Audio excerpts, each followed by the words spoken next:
एड्यूरेव में आपका स्वागत है। आज 28 जनवरी 2026 है और आज हम कुछ बहुत ही ज़रूरी करंट अफेयर्स की गहराइयों में उतरेंगे। हमारा मकसद सिर्फ हेडलाइन पढ़ना नहीं, बल्कि ये समझना है कि इन खबरों का यूपीएससी के लिहाज से मतलब क्या है, ये हमारे सिलेबस के कॉन्सेप्ट से कैसे जुड़ती हैं। एग्जैक्टली आज की खबरों में एक पैटर्न है। एक तरफ भारत ग्लोबल स्टेज पर बड़े बड़े कदम उठा रहा है, जैसे यूरोप के साथ एक मैसिव ट्रेड डील, तो दूसरी तरफ देश के अंदर अपनी चुनौतियां हैं। रुपए की कीमत से लेकर हमारे शहरों में पानी के संकट तक। It's a classic balancing act. बिल्कुल, बैलेंसिंग एक्ट एकदम सही शब्द है। तो आज हम इसी बैलेंस को समझने की कोशिश करेंगे। हम देखेंगे कि बहुप्रतीक्षित India European union free trade agreement असल में हमारे छोटे उद्योगों यानी एमएसएमईज के लिए क्या मायने रखता है। फिर हम रुपए की कमजोरी के उस सच को जानेंगे जिसे अक्सर अनदेखा कर दिया जाता है। पैराडॉक्स, भारत सोलर एनर्जी में दुनिया का लीडर बनना चाहता है, पर क्या हमारा ये ग्रीन ड्रीम एक विदेशी नींव पर बन रहा है? इसके अलावा गिग इकोनॉमी में काम करने वालों के लिए सोशल सिक्योरिटी का नया मॉडल, वोट देने के अधिकार की असलियत और डे जीरो का वो बढ़ता खतरा जो हमारे शहरों पर मंडरा रहा है, इन सब पर भी बात होगी। तो चलिए इस बैलेंसिंग एक्ट को अनपैक करना शुरू करते हैं।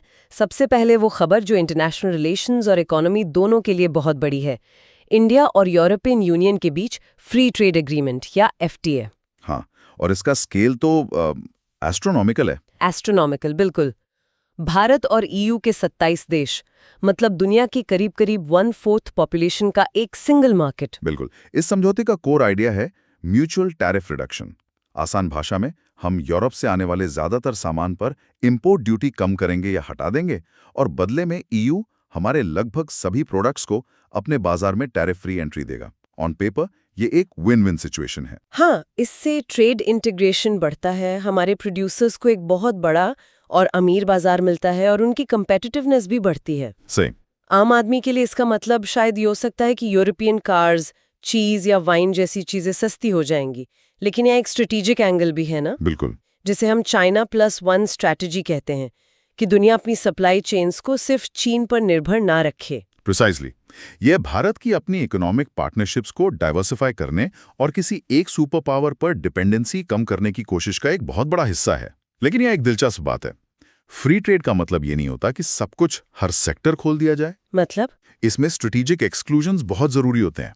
अच्छा, मतलब कुछ संवेदनशील सेक्टर्स को प्रोटेक्ट किया गया है। हाँ बिल्कुल, और यहीं पर पॉलिसी मेकिंग का न्यूआंस सामने आता है। भारत ने अपने किसानों के हितों को सबसे ऊपर रखा है, इसलिए एग्रीकल्चर और डेयरी जैसे सेंसिटिव सेक्टर्स को इस डील से काफी हद तक बाहर रखा गया है। ओके। दूसरी तरफ ईयू ने भी अपने किसानों के लिए बीफ, पोल्ट्री, चावल और चीनी जैसे प्रोडक्ट्स को प्रोटेक्ट किया है। इसे कहते हैं कैलिब्रेटेड लिबरलाइजेशन। Calibrated liberalisation. आप अपने दरवाजे खोलते हैं, लेकिन धीरे धीरे और सोच समझकर, ताकि आपके डोमेस्टिक प्रोड्यूसर्स को अचानक कोई शॉक न लगे। और इसी कैलिब्रेटेड अप्रोच में शायद हमारे एमएसएमई सेक्टर के लिए एक बहुत बड़ा मौका छिपा है। मैं पढ़ रही थी कि टेक्सटाइल, लेदर और स्पोर्ट्स गुड्स जैसे लेबर इंटेंसिव इंडस्ट्रीज को यूरोपियन मार्केट में जीरो ड्यूटी एक्सेस मिल जाएगा। एग्जैक्टली। सोचिए, लुधियाना में बनी एक स्पोर्ट्स जैकेट या आगरा में बना एक लेदर शू अब बिना किसी एक्स्ट्रा टैक्स के सीधा पेरिस या बर्लिन के स्टोर्स में बिकेगा। इससे ना सिर्फ हमारा एक्सपोर्ट बढ़ेगा, बल्कि इन सेक्टरों में लाखों नौकरियां भी पैदा होंगी, जो भारत के लिए सबसे ज्यादा जरूरी हैं। तो हाँ, ये एक लैंडमार्क डील है। लेकिन इसकी असली सफलता इस बात पर निर्भर करेगी कि हमारे छोटे उद्योग इस मौके का कितना फायदा उठा पाते हैं। ये डील हमारे एक्सपोर्ट्स के लिए तो बहुत अच्छी खबर है, लेकिन यहीं पर एक और इकोनॉमिक फैक्टर आ जाता है, रुपए की कीमत। हम अक्सर सुनते हैं कि रुपया कमजोर हो रहा है। ग्लोबल अनसर्टेनिटी, जैसे मान लीजिए यूएस की तरफ से कुछ अग्रेसिव ट्रेड सिग्नल्स आते हैं, तो फॉरेन इन्वेस्टर्स डरकर इंडिया जैसे इमर्जिंग मार्केट्स से पैसा निकालकर यूएस ट्रेजरी बॉन्ड्स जैसी सेफ जगहों पर लगा देते हैं। इसी को कैपिटल फ्लाइट कहते हैं ना। हाँ, और जब ये इन्वेस्टर्स अपना रुपया बेचकर डॉलर खरीदते हैं, तो मार्केट में डॉलर की डिमांड बढ़ जाती है और रुपए की वैल्यू गिर जाती है। इसे करेंसी डिप्रिसिएशन कहते हैं। और एक आम धारणा है, अ कॉमन विजडम, कि कमजोर रुपया हमारे एक्सपोर्टर्स के लिए तो जश्न की बात है। हाँ, कि उनका सामान इंटरनेशनल मार्केट में सस्ता हो जाता है और उनकी सेल्स बढ़ जाती हैं। लेकिन क्या ये कहानी इतनी सीधी है? नहीं, बिल्कुल नहीं। ये एक तरह का निर्यात का भ्रम है, एन एक्सपोर्ट इल्यूजन। ये फायदा अक्सर ओवरस्टेटेड होता है। हमें ये नहीं भूलना चाहिए कि भारत अपनी ज़रूरतों के लिए इंपोर्ट्स पर बहुत ज़्यादा निर्भर है। सबसे बड़ा उदाहरण है कच्चा तेल। क्रूड ऑयल, हाँ।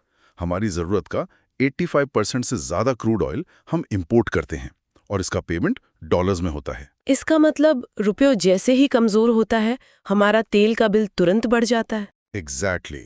और सिर्फ तेल ही नहीं, हमारे कई उद्योगों के लिए ज़रूरी components, machinery, active pharmaceutical ingredients, ये सब हम इंपोर्ट करते हैं। रुपया कमज़ोर होने से ये सभी आयात महंगे हो जाते हैं। इससे कंपनियों की प्रोडक्शन कॉस्ट बढ़ जाती है। तो मतलब हम जो एक हाथ से एक्सपोर्ट में कमाते हैं, वो दूसरे हाथ से महंगे इंपोर्ट्स का बिल चुकाने में चला जाता है। सही। असल में हम महंगाई इंपोर्ट कर रहे होते हैं। वाओ, इम्पोर्टिंग इन्फ्लेशन, ये इसे देखने का एक बिल्कुल नया नजरिया है। मतलब एक्सपोर्टर को जो थोड़ा फायदा हुआ, वो पूरी इकोनॉमी में बढ़ी हुई महंगाई के सामने कुछ भी नहीं है। सही कहा। इसलिए करेंसी डिप्रिसिएशन एक डबल एज्ड स्वॉर्ड है, एक दो-धारी तलवार। ये एक कॉम्प्लेक्स ट्रेड ऑफ है जिसमें शॉर्ट टर्म एक्सपोर्ट गेन्स के बदले लॉन्ग टर्म इन्फ्लेशन का बहुत बड़ा जोखिम होता है। इंपोर्ट्स पर निर्भरता की बात चली है तो सोलर मैन्युफैक्चरिंग सेक्टर का जिक्र करना भी जरूरी है। सरकार आत्मनिर्भर भारत और प्रोडक्शन लिंक्ड इंसेंटिव्स यानी PLI जैसी योजनाओं पर हजारों करोड़ खर्च कर रही हैं ताकि हम सोलर पैनल्स के लिए चीन पर अपनी निर्भरता कम कर सकें। लेकिन क्या हम सच में आत्मनिर्भर हो पा रहे हैं? ये आज के भारत की सबसे बड़ी स्ट्रेटेजिक चैलेंजेस में से एक है। इसे समझने के लिए हमें सोलर वैल्यू चेन को दो हिस्सों में बांटना होगा, अपस्ट्रीम और डाउनस्ट्रीम। अपस्ट्रीम और डाउनस्ट्रीम मतलब? देखिए, डाउनस्ट्रीम वो हिस्सा है जो हमें दिखता है। सोलर पैनल्स को असेंबल करना, उन्हें छतों पर इंस्टॉल करना और ग्रिड से जोड़ना। ये काफी लेबर इंटेंसिव काम है और इसमें भारत ने बहुत अच्छी प्रोग्रेस की है। हमारी PLI स्कीम्स ने डाउनस्ट्रीम कैपेसिटी बढ़ाने में काफी मदद की है। ओके, तो फिर प्रॉब्लम कहाँ है? प्रॉब्लम है अपस्ट्रीम में। अपस्ट्रीम हिस्सा टेक्नोलॉजी और कैपिटल इंटेंसिव होता है। इसमें सैंड से पॉलीसिलिकॉन बनाना, फिर पॉलीसिलिकॉन से इंगट और वेफर्स बनाना और फिर वेफर से सोलर सेल्स तैयार करना शामिल है। अच्छा, ये सोलर पैनल के बिल्डिंग ब्लॉक्स हैं। यहीं पर हाई एंड टेक्नोलॉजी और R&D की जरूरत पड़ती है और इसी अपस्ट्रीम सेगमेंट में चीन का दबदबा है। भारत के पास आज भी हाई प्योरिटी पॉलीसिलिकॉन बनाने की कमर्शियल स्केल कैपेसिटी नहीं है। तो हमारा ग्रीन एनर्जी ड्रीम असल में एक विदेशी नींव पर बन रहा है। हम सोलर पैनल्स तो भारत में असेंबल कर रहे हैं, लेकिन उसका दिल और दिमाग यानी सेल एंड वेफर आज भी चीन से ही आ रहा है। प्रिसाइसली, ये एक नई तरह की डिपेंडेंसी है। सच्ची ऊर्जा सुरक्षा या एनर्जी सिक्योरिटी तभी आएगी जब हम पूरी सप्लाई चेन को फ्रॉम सैंड टू पावर देश के अंदर कंट्रोल करेंगे। इसके लिए तो R&D में मैसिव इन्वेस्टमेंट करना होगा। बिल्कुल, सिर्फ असेंबली पर नहीं बल्कि कोर R&D और अपस्ट्रीम मैन्युफैक्चरिंग में। तो मैन्युफैक्चरिंग को मजबूत करना जॉब्स के लिए भी बहुत जरूरी है। और जॉब्स की बात करें तो आज इसका एक बिल्कुल नया रूप हमारे सामने आ रहा है, the gig economy. Food delivery से लेके कैब सर्विसेज तक लाखों लोग इसमें काम कर रहे हैं, लेकिन ये वर्कर्स एक अजीब सी स्थिति में हैं।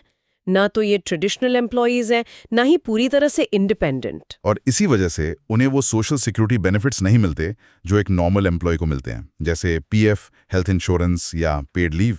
इस गैप को भरने के लिए कर्नाटक सरकार ने एक बहुत ही दिलचस्प मॉडल का प्रस्ताव दिया है, जो शायद पूरे देश के लिए एक टेम्पलेट बन सकता है। ये मॉडल काम कैसे करता है? क्या ये इन वर्कर्स को एम्प्लॉय का दर्जा देता है? नहीं, और यही इसकी खासियत है। इसका मकसद रोजगार की स्टेटस को बदलना नहीं है, बल्कि वेलफेयर प्रोवाइड करना है। ये गिग वर्क की फ्लेक्सिबिलिटी को बनाए रखता है। आइडिया ये है कि हर ट्रांजैक्शन या राइड पर प्लेटफॉर्म कंपनीज, जिन्हें एग्रीगेटर्स कहते हैं, एक छोटी सी फी कंट्रीब्यूट करेंगी। मतलब ये बोझ वर्कर पर नहीं बल्कि ज़ोमैटो या उबर जैसी कंपनियों पर पड़ेगा। हाँ, इस पैसे से एक सोशल सिक्योरिटी फंड बनाया जाएगा जिसे एक इंडिपेंडेंट बोर्ड मैनेज करेगा। इस बोर्ड में सरकार, एग्रीगेटर्स और वर्कर्स तीनों के रिप्रेजेंटेटिव होंगे ताकि ट्रांसपेरेंसी बनी रहे। तो ये एक तरह का मिडिल पाथ है। बिल्कुल, जो गिग इकोनॉमी की डिसरप्टिव नेचर को स्वीकार करता है, लेकिन साथ ही ये भी सुनिश्चित करता है कि इस डिसरप्शन की कीमत अकेले वर्कर को ना चुकानी पड़े। ये सुनने में तो बहुत अच्छा लगता है, पर क्या प्लेटफॉर्म्स इस एक्स्ट्रा फी का बोझ आखिर में कस्टमर्स पर नहीं डाल देंगे? ये बिल्कुल वैलिड कंसर्न है। इस मॉडल की सफलता इसी बात पर निर्भर करेगी कि वो फी कितनी छोटी और मैनेजेबल रखी जाती है। मतलब? अगर ये बहुत ज्यादा हुई तो कंपनी ऐसे कस्टमर्स पर पास ऑन कर सकती है, जिससे डिमांड कम हो सकती है। लेकिन अगर एक छोटा सा सेस है, जैसे हर राइड पर 2 या 3 रुपए, तो इससे एक बड़ा फंड भी बन सकता है और बिजनेस मॉडल पर ज्यादा असर भी नहीं पड़ेगा। So it's all about finding the right balance. Exactly.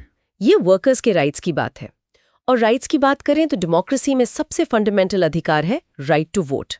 हमारे संविधान का आर्टिकल 326 कहता है कि 18 साल से ऊपर का हर नागरिक वोट दे सकता है। हम इसे ग्रांटेड लेते हैं, एक एब्सोल्यूट राइट मानते हैं, पर क्या ये सच में एब्सोल्यूट है? ये एक बहुत बड़ा मिसकंसेप्शन है। कॉन्स्टिट्यूशनल लॉ की भाषा में भारत में राइट टू वोट एक क्वालिफाइड राइट है, एब्सोल्यूट राइट नहीं। Qualified right? हाँ, इसका मतलब है कि ये अधिकार कुछ रीजनेबल रिस्ट्रिक्शंस के अधीन है जो कानून द्वारा तय किए जा सकते हैं। जैसे कि किस आधार पे किसी को वोट देने से रोका जा सकता है? कानून में कुछ ग्राउंड्स दिए गए हैं, जैसे नॉन रेजिडेंस, अगर कोई उस कॉन्स्टिट्यूएंसी का निवासी नहीं है, अनसाउंडनेस ऑफ माइंड यानी मानसिक अस्वस्थता, या क्राइम एंड करप्ट प्रैक्टिसेस। अगर किसी को किसी गंभीर अपराध में सजा हुई है तो उसे वोट देने से एक तय समय के लिए रोका जा सकता है। तो भारत में ज्यादातर अधिकार क्वालिफाइड ही हैं। क्या कोई ऐसा अधिकार है जो ट्रूली एब्सोल्यूट हो? हाँ, एक बहुत साफ उदाहरण है आर्टिकल 17 के तहत अस्पृश्यता का अंत, एबोलिशन ऑफ अनटचेबिलिटी। अच्छा। ये एक एब्सोल्यूट राइट है। इस पर कोई इफ या बट नहीं लगाया जा सकता। किसी भी परिस्थिति में किसी भी आधार पर अनटचेबिलिटी को प्रैक्टिस नहीं किया जा सकता। ये कंपैरिजन समझने में मदद करता है कि क्वालिफाइड और एब्सोल्यूट राइट्स में क्या फर्क है। ये सब आज की चैलेंजेस हैं, लेकिन कुछ ऐसी भी हैं जो हमारे भविष्य पर टिकिंग टाइम बॉम्ब्स की तरह हैं। मैं हाल ही में एक बहुत ही डरावने टर्म के बारे में पढ़ रही थी, डे ज़ीरो। ये सच में डरावना है। डे ज़ीरो उस कैटास्ट्रॉफिक सिचुएशन को कहते हैं जब किसी शहर की म्युनिसिपल वाटर सप्लाई प्रैक्टिकली ठप हो जाती है, टैप्स सूख जाते हैं और लोगों को पानी के लिए सरकारी टैंकरों और स्ट्रिक्ट रैशनिंग पर निर्भर रहना पड़ता है। ये शब्द 2018 में केप टाउन की वजह से चर्चा में आया था, है ना? हाँ, जब केप टाउन साउथ अफ्रीका इस स्थिति के बिल्कुल कगार पर पहुंच गया था। और इसके कारण क्या है? क्या ये सिर्फ सूखा पड़ने से होता है? नहीं, ये कई फैक्टर्स का एक डेडली कॉम्बिनेशन है। पहला तो है क्लाइमेट चेंज, जिससे रेनफॉल पैटर्न्स इरेटिक हो गए हैं, कभी बहुत ज्यादा बारिश, कभी महीनों तक सूखा। दूसरा, और भारत के लिए सबसे ज्यादा रेलेवेंट है, ग्राउंड वाटर का ओवर एक्सट्रैक्शन। हमने अपने शहरों के नीचे के एक्विफर्स को इतनी तेजी से खाली कर दिया है कि अब वो सूखे के समय हमारा बफर नहीं बन सकते। और तीसरा फैक्टर मुझे लगता है गवर्नेंस फेलियर होगा। एब्सोल्युटली।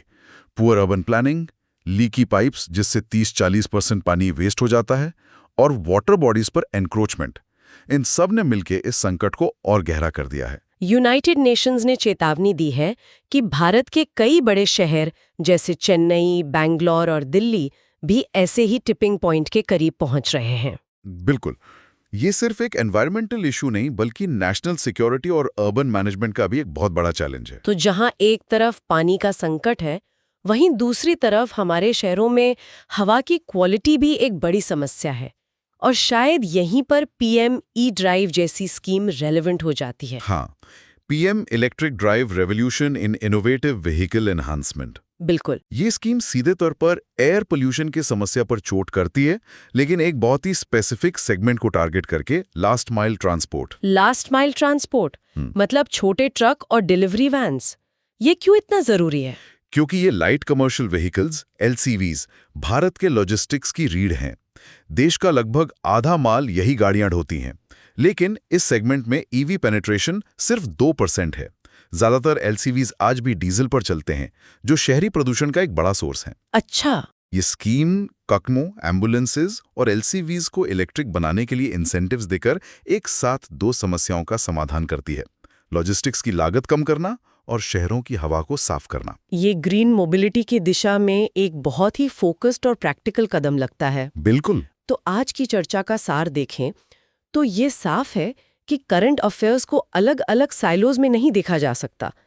एक ट्रेड डील का असर देश के छोटे उद्योगों और रोजगार पर पड़ता है, रुपए की कीमत का असर हमारी रसोई के महंगाई पर पड़ता है, और एक ऐप पर किया गया हमारा एक क्लिक किसी गिग वर्कर की सोशल सिक्योरिटी से जुड़ा है। इन कनेक्शंस को समझना ही यूपीएससी की तैयारी का कोर है। बिल्कुल। रटना एक बात है और एनालिसिस करना, कॉज एंड इफेक्ट रिलेशनशिप को समझना बिल्कुल दूसरी। जब आप इन खबरों को पॉलिटी, इकोनॉमी और एनवायरनमेंट जैसे कोर सब्जेक्ट्स के फंडामेंटल कॉन्सेप्ट से जोड़ पाते हैं, तभी आपकी तैयारी कॉम्प्रिहेंसिव होती है। स्ट्रक्चर्ड लर्निंग प्लेटफॉर्म आपकी मदद कर सकता है। अगर आज डिस्कस किए गए इन सभी टॉपिक्स पर और गहराई से जानना चाहते हैं, डिटेल्ड नोट्स पढ़ना चाहते हैं या हाई क्वालिटी मॉक टेस्ट से अपनी तैयारी को परखना चाहते हैं, तो एजुरेव ऐप एक बेहतरीन रिसोर्स है। एजुरेव ऐप पर आपको डेली करंट अफेयर्स का ऐसा ही गहन विश्लेषण मिलता है, जो आपको रोज की खबरों को स्कोर बूस्टिंग आंसर्स में बदलने में मदद करता है। तो सीखते रहें, रिवाइज करते रहें और हर दिन अपनी समझ को और मजबूत बनाएं। सही अप्रोच और सही रिसोर्सेज के साथ सफलता पाना बिल्कुल मुमकिन है।